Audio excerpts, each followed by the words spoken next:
Salut tout le monde, salut les cinéphiles, bienvenue pour une nouvelle critique. Alors aujourd'hui on va parler cinéma, on va parler du procès Goldman de Cédric Kahn. C'est parti. En avril 1976 débute le deuxième procès de Pierre Goldman, militant d'extrême gauche condamné en première instance à la réclusion criminelle à perpétuité pour 4 braquages à main armée, dont un ayant entraîné la mort de 2 pharmaciennes. Il clame son innocence dans cette dernière affaire et devient en quelques semaines l'icône de la gauche intellectuelle. Georges Kejman, jeune avocat, assure sa défense. Mais très vite, leurs rapports se tendent. Goldman, insaisissable et provocateur, risque la peine capitale et rend l'issue du procès incertaine. Bien, on va parler un petit peu cinéma. On va parler cinéma français. On va parler de Cédric Kahn et du procès Goldman.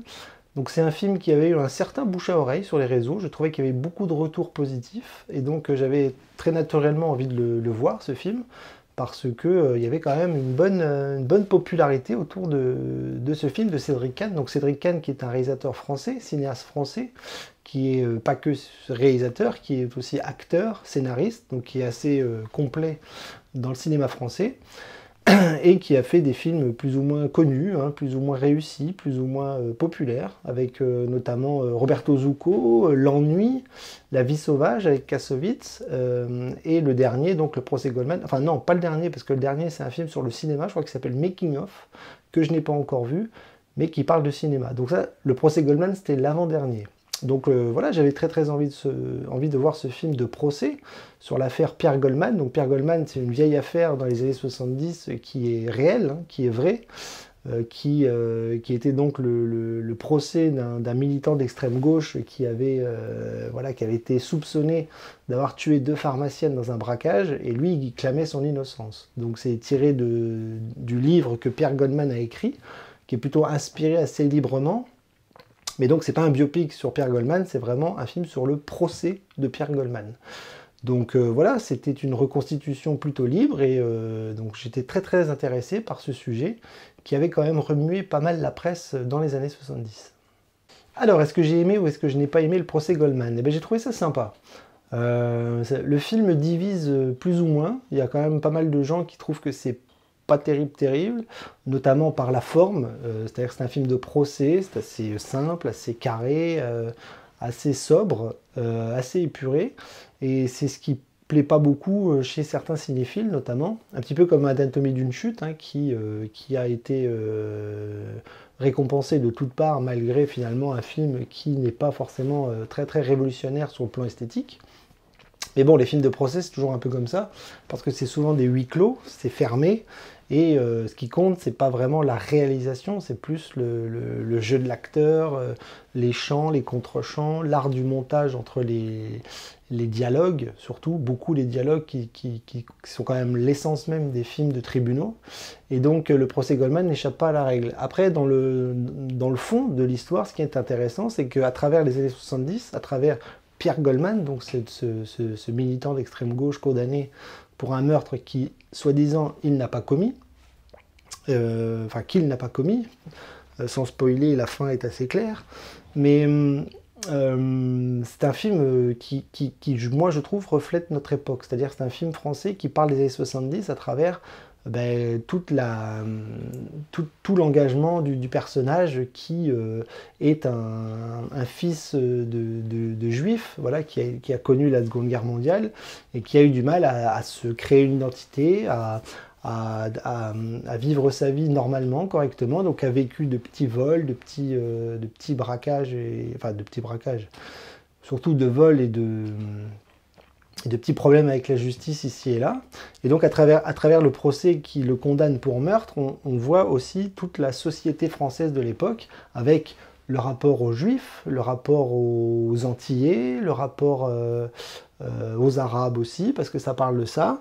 Et en fait, finalement, à travers les années 70, à travers un film historique et à travers un film de tribunal, je trouve que le film parle beaucoup de notre époque et du rapport qu'on peut avoir dans notre communauté française à travers toutes les minorités, toutes les communautés, toutes les problématiques qu'on peut avoir aujourd'hui avec l'intolérance, le rapport à l'immigration, tous ces problèmes-là sont dans le film et sont extrêmement bien exposés déjà pour un film qui se passe dans les années 70. Donc ça, c'est quand même très très intéressant. Donc c'est un film engagé, c'est un film qu'on peut dire de gauche, clairement. Cédric Kahn ne cache pas son engagement à travers ce film et à travers ce personnage qui défend des idéaux, une certaine philosophie, une certaine morale, et ça c'est extrêmement intéressant.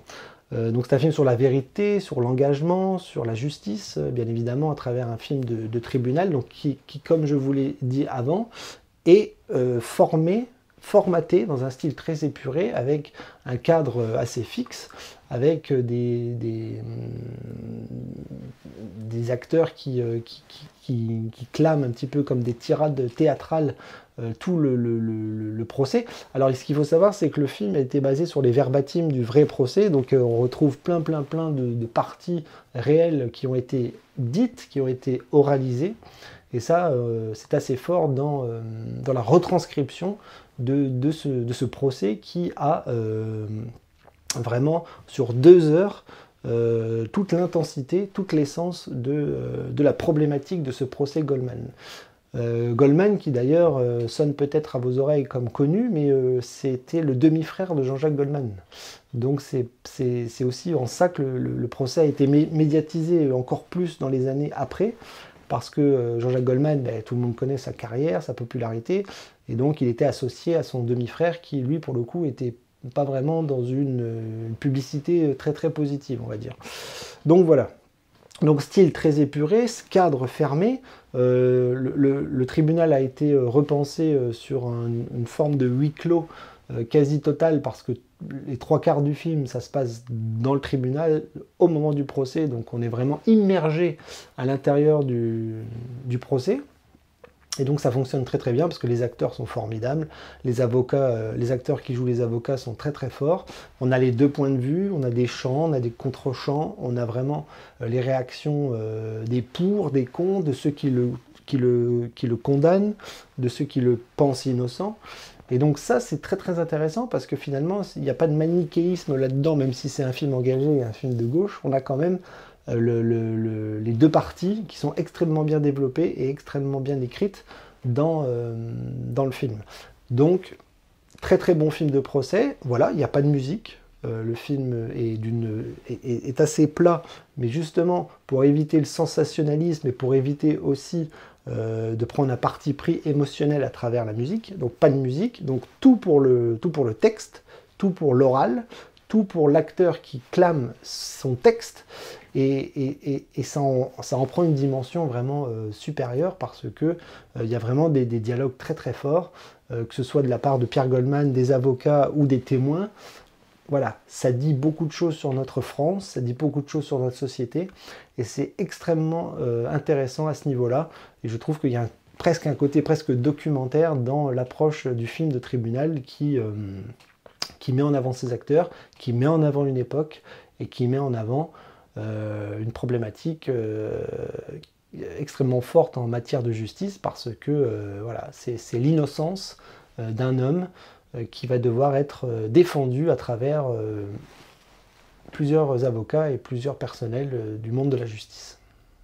Alors, ma note est plutôt bonne, j'ai mis un B+, c'est-à-dire que pour moi le film est très sympathique, j'aurais pu mettre excellent, peut-être pas, chef-d'œuvre non, mais j'ai mis sympa. Donc j'ai mis vraiment une note plutôt positive, parce que le film est pas révolutionnaire dans la démarche cinématographique, à travers un film de procès, un film de tribunal qui est souvent axé sur les mêmes dispositifs cinématographiques, c'est-à-dire, je vous dis, le cadre, l'acteur, les acteurs, le texte, l'importance du texte dans ce film qui est quand même majoritaire dans ce procès médiatique des années 70.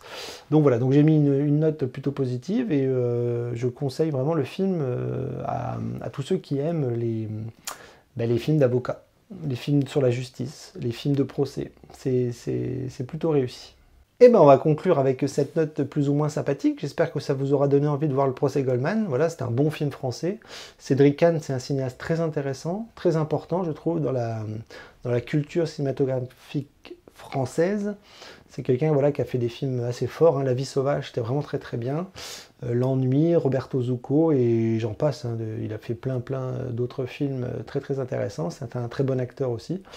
Et donc voilà, je trouve que son procès Goldman est réussi et plutôt intéressant. Je trouve que c'est un vrai film sociologique à travers le reflet de l'époque d'avant et celle d'aujourd'hui.